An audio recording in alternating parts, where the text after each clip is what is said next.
तो कुछ लोग ये भी कहते हैं कि ये लड़कियों का कारोबार करता था, पहले लड़कियों को फंसाता था पार्टियों में, फिर उसके बाद उन्हें दुबई जाके सेल करता था। इसमें कितनी सदाकत?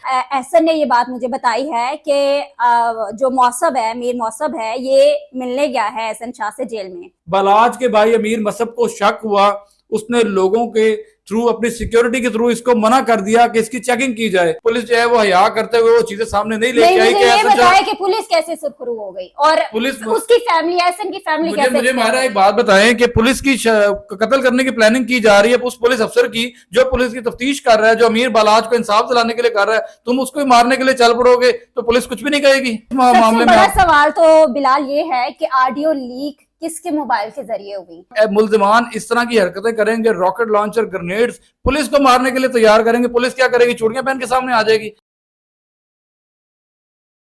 अस्सलाम वालेकुम ख्वातीन और हज़रात, मैं अली रज़ा शराजी हूं। आप ARS पाकिस्तान देख रहे हैं। जैसा कि आप देख रहे हैं कि मेरे दोनों जानिब सीनियर एनालिस्ट और जर्नलिस्ट जो हैं, क्राइम रिपोर्टर, उन्होंने मुझे घेरा हुआ है। मेरी राइट साइड पर हैं मायरा हाशमी, जो कि समा के लिए काम करती हैं और क्राइम रिपोर्टिंग करती हैं, और मेरी लेफ्ट साइड पर मेरे छोटे भाई एक टीवी के लिए काम कर रहे हैं, बिलाल जफर। और इनसे पूछते हैं बलाज मर्डर केस से लेकर और एहसन शाह कत्ल और ऑडियो रिकॉर्डिंग और ये जो शकील भट्ट ने FIR करवाई है, इस सारे मामले पर इनकी बड़ी गहरी नजर है। और इनसे बात करते हैं कि इन्होंने ये सारी रिपोर्टिंग की और इन्होंने एहसन शाह का कुल्लू वाले दिन इंटरव्यू भी किया था। इनसे बात करते हैं और पूछते हैं कि इन्होंने एहसन शाह का जब इंटरव्यू किया तो इन्होंने उसे कैसा पाया। अस्सलाम वालेकुम भाई। वालेकुम अस्सलाम। कैसे हैं आप? ठीक ठाक? ठीक ठाक शायद भाई, बहुत शुक्रिया। आप ये बताएं कि जब आप उसका इंटरव्यू करने गए हैं तो ऑफ कैमरा उसकी बॉडी लैंग्वेज कैसी थी एहसन शाह की? बिल्कुल शराजी भाई, ऑफ द कैमरा अगर देखा जाए तो बलाज अमीर के घर के बाहर जिस वक्त मैं मौजूद था, कुल्लू वाले दिन मैं जाता हूँ, और उससे एक दिन पहले जिस वक्त उसका मर्डर होता है तो एहसन शाह सऊदीया में मौजूद था। और मैं जब जाता हूँ कुल्लू में तो सारी इन्फॉर्मेशन मिलती है। तो मैं बलाज के कजन से कहता हूँ कि मुझे आप इंटरव्यू दें इस हवाले से, आपका कजन था, आप साथ थे। तो उसने कहा कि हमारा हक नहीं बनता, बलाज का सबसे करीबी दोस्त एहसन शाह जो कि सऊदीया से वापस आ चुका है, आप उससे बात करें। तो मैं देखता हूँ कि फैमिली की जानिब से उसको प्रोटोकॉल दिया जाता है, और उसका जब मैं इंटरव्यू करता हूँ तो नाज़रीन ऐसी ऐसी बातें मैंने सुनी हैं जो कि आप सुनेंगे तो हैरान हो जाएंगे। रोज़ा रसूल पे खड़े होके वो बता रहे थे कि मैंने बलाज को रोज़े की जियारत करवाई है, और मैं ये बातें इतनी पक्की इसलिए कर रहा हूँ कि उसका कहना था कि मैंने अल्लाह पाक को भी जवाब देना है, मैंने बलाज की जियारत करवाई है, बलाज से मैंने ये बातें की हैं, सारी बातें हो रही थी। बिल्कुल जर्रा बराबर भी शराज़ में पता ही नहीं लगा कि इस बंदे ने सारा काम करवाया हुआ है। इतनी शातिर तरीके से वो वहां पे उसकी फैमिली के बीच में भी जो है वो सारा घूमता रहा, फिरता रहा, सारी बातें करता रहा, हर तरह के इवेंट में शामिल रहा। बलाज के भाई अमीर मसब को शक हुआ, उसने लोगों के थ्रू, अपनी सिक्योरिटी के थ्रू इसको मना कर दिया कि इसकी चेकिंग की जाए। इसने आगे कैसर भट्ट साहब को शिकायत लगाई कि मेरी चेकिंग की गई है, मैं घर वापस जा रहा हूँ। ये जब नाराज हो गया तो इसको मना के वापस भी लाया गया।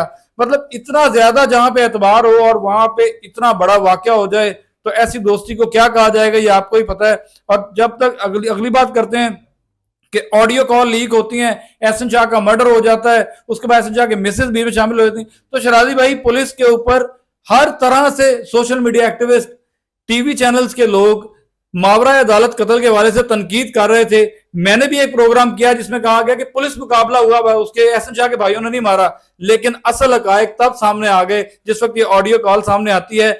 अल्लाह पाक जब इंसान से काम लेने वाला हो तो उसको ऐसे ऐसे तरीके फराहम करते हैं कि लग पता जाता है। इसी तरह पुलिस को अपनी इज्जत बचानी थी, उनके सामने भी ये चीज आ गई। एहसन शाह की मत मारी जानी थी तो उसने ये अपनी बीवी को कहा कि मैं बड़ा फनकार हाँ ਤੇ मैं जेलों का काटू है वा, हूं तो वेखी मैं की कर दांगा। तो वेख लो की होया, जो पर्चा हो गया, बुढ़ी भी शामिल हो गई और बाकी दूसरे मुखालफिन भी शामिल हो गए। अब तक की सूरत हाल ये है शराजी भाई। जी नाज़रीन, अब चलते हैं मायरा हाशमी की जानिब, जो कि एहसन शाह की फैमिली में बड़ा आना जाना था और इनकी कुछ टिकटॉक भी जो है एहसन शाह के साथ काफी वायरल हो रही हैं। तो इनसे पूछते हैं कि इनकी जो टिकटॉक है वो एहसन शाह के साथ कैसे वायरल हो रही हैं। अस्सलाम वालेकुम। वालेकुम अस्सलाम। कैसी हैं? ठीक ठाक? अल्हम्दुलिल्लाह ठीक ठाक। आप एहसन शाह के साथ कैसे टिकटॉक बनाती थी? कैसी मुलाकात थी आपके साथ उसकी? टिकटॉक तो वैसे ही बनाते थे जैसे सारे बनाते हैं, अच्छा। बिकॉज हमारा एक पार्टी ताल्लुक था, पीपल्स पार्टी से उसका भी ताल्लुक, और मैं पीपल्स पार्टी की बीट करती हूँ, तो उस हवाले से आना जाना हमारा लगा रहता था। फैमिली से रिलेशन इस वजह से था चूंकि मेरे अबू शहीद हुए हैं और उसके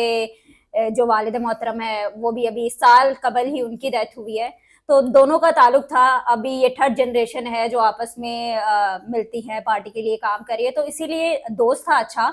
लेकिन मुझे ये अंदाजा नहीं था कि इस हद तक एहसन शाह कर सकता है या मुखबर बन सकता है बिलाज कत्ल केस में, वो मरकजी मुलजिम होगा। तो खैर जब एहसन शाह की डेथ होती है, एहसन शाह कत्ल होता है, तो उसकी वालदा की मुझे ना 12 बजे कॉल आती है जुम्मे के दिन, जब वो मुलाकात करके आती है और एहसन भागा भागा जाता है अपनी वालदा के पास और कहता है कि तुसी इत्थे की करन आए हो, माँ जी चले जाओ, कोई बड़े बड़े ताल्लुक लड़ाओ और मिलो जाके, मेरी जान नू खतरा है, शकील बट मैनू लैन लिए आया है।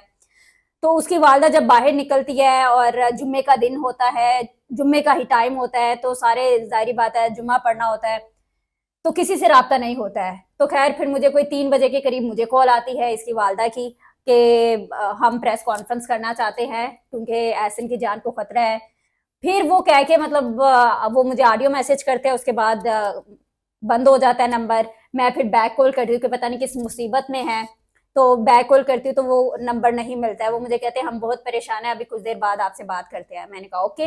तो खैर मुझे फिर शाम को जब रात को कॉल आती है इनके घर से कि मायरा उन्होंने एहसन नू मारता, मायरा उन्होंने एहसन नू मारता, मैं खुद बहुत एकदम से परेशान होगी कि पहले बिलाज का कत्ल, फिर अब एहसन का कत्ल, और अभी हकायक तो सामने आने थे, हकायक के हवाले से कोई भी आगाह नहीं था। तो मुझे कहा गया कि आप घर आ जाओ और इंटरव्यू करो। वालदा इंटरव्यू देना चाहती है। वालदा बताना चाहती है कि एहसन को पहले ही पता चल गया था कि आज मेरा इनकाउंटर हो जाना है, आज मैंने नहीं बचना है। फिर वही होता है कि जिसका डर था कब्रिस्तान ले जाया जाता है ईसाइयों के, और पर्चा फिर दिया जाता है, एहसन को गोलियां मार के मार दिया जाता है।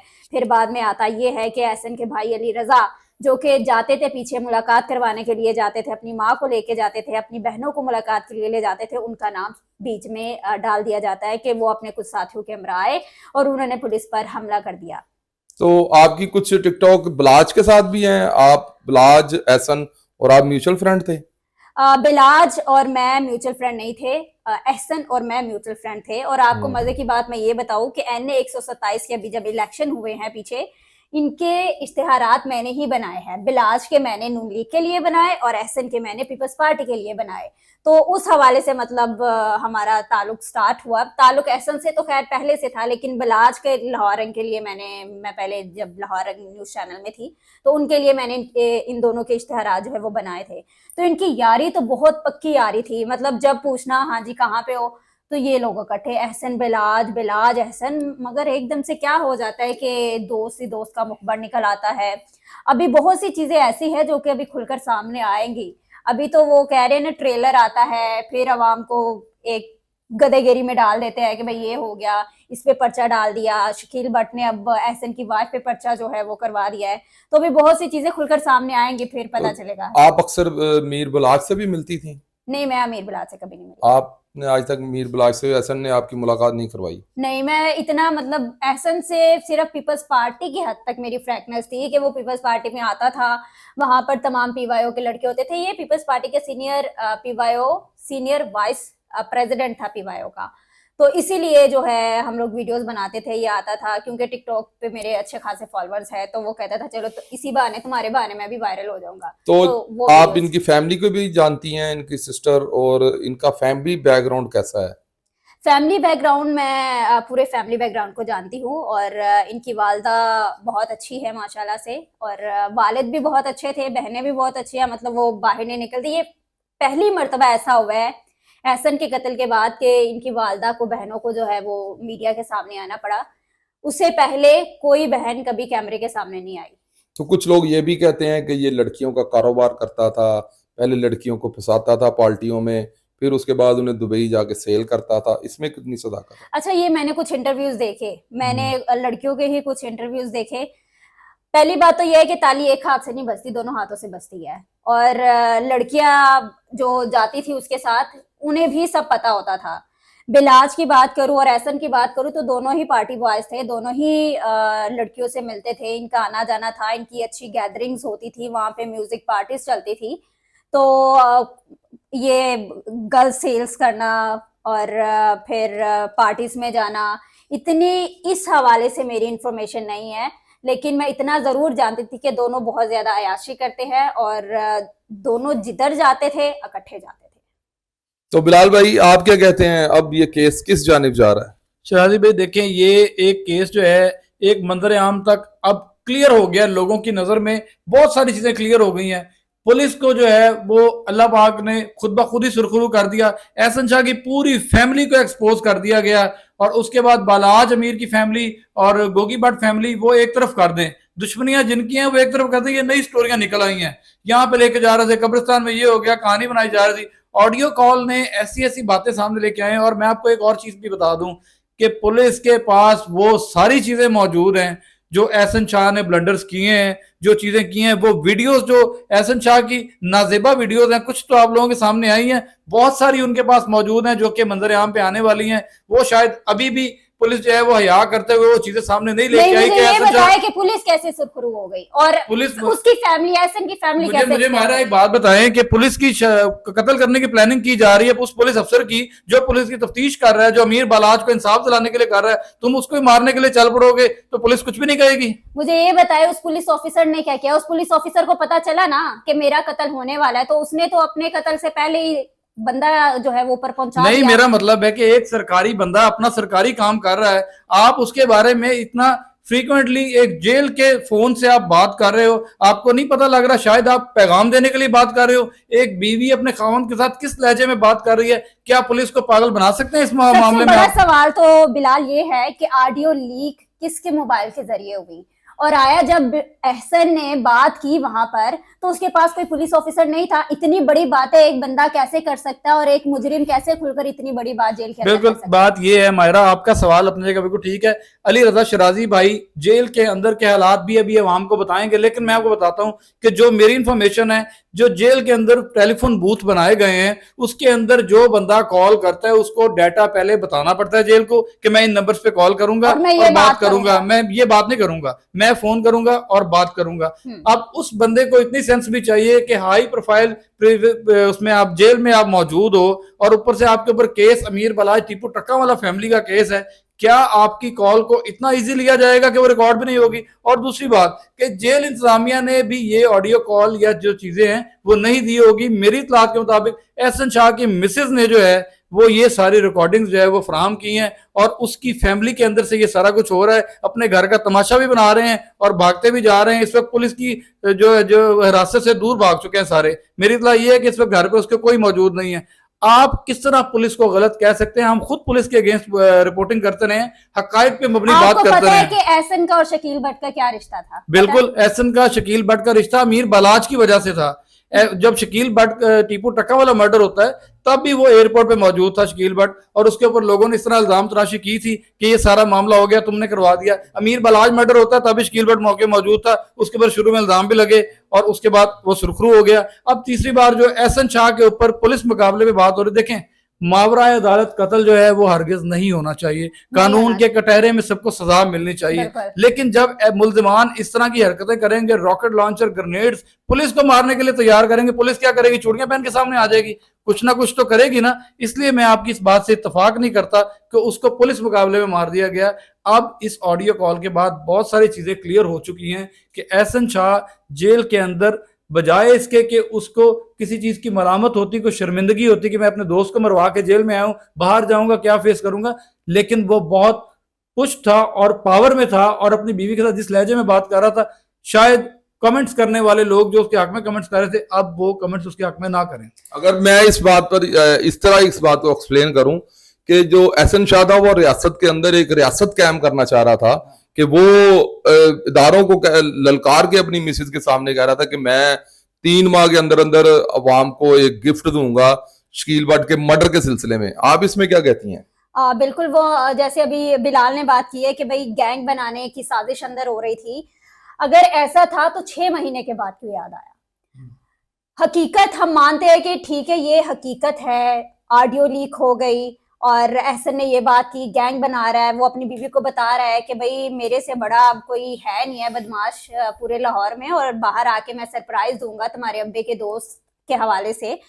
तो लड़की जो है वो तो गायब हो गई, मसला फैमिली के लिए खड़ा हो गया फैमिली से एहसन जो है इस तरह की डिस्कशन नहीं करता था। फैमिली को नहीं पता था कि एहसन बाहर क्या कर रहा है, क्योंकि सारे मामलात घर के बाहर एहसन ही देखता था। और घर की जितनी भी फैमिली है, उसकी वालदा, उसकी बहनें या उसके जो दूसरे भाई हैं, वो बाहर नहीं निकलते थे। तो ये सवाल सामने आता है कि क्या पुलिस को एहसन के कत्ल के बाद याद आया कि हमने ये ऑडियो लीक करनी है? और अगर आपके पास इतने ज्यादा सबूत है तो अवाम को break after break after break after break क्यों दिखाया जा रहा है? अवाम को एक दफा सामने लाके रख दिया जाए कि जनाब ये है, ये एहसन का कसूर था।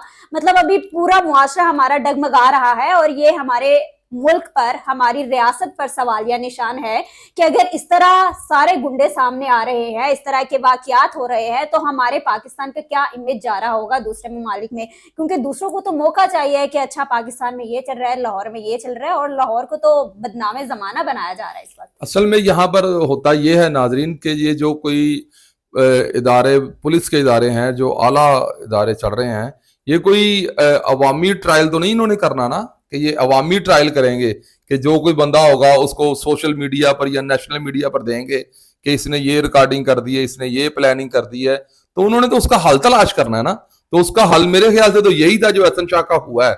आप क्या कहते हैं बिलाल भाई? मेरा भी यही कहना है कि एहसन शाह के साथ अगर आज ना होता, कल हो जाता, बाहर आ जाता जेल से, तो किसी और बंदे ने मार देना था बचना नहीं उसके। था। बालाज अमीर के फैंस इस हद तक आ चुके हैं कि आज भी आप कमेंट में देखें, एहसन शाह की डेड बॉडी पड़ी हुई थी और नीचे लोग कमेंट कर रहे थे जस्टिस फॉर अमीर बालाज।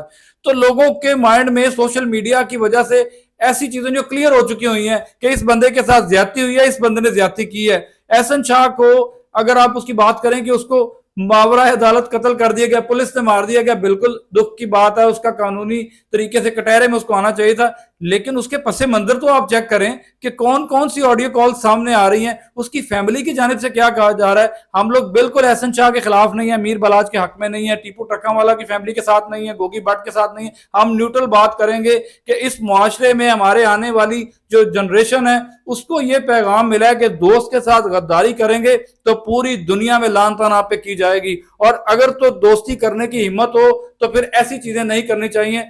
एहसन शाह की मौत के बाद बहुत बड़ा सबक यह भी है कि दोस्त के साथ जो गद्दारी करेगा वो किसी को मुंह दिखाने जोगा नहीं रहेगा। और अगर एहसन शाह बाहर आ जाता तब भी उसको किसी ना किसी ने मार देना था। उसको जेल में मार दिया गया या अंडर ट्रायल जो है उसका मर्डर हो गया। तो ये सारी चीजें बताती हैं कि हमें ऐसी चीजों से दूर रहना चाहिए।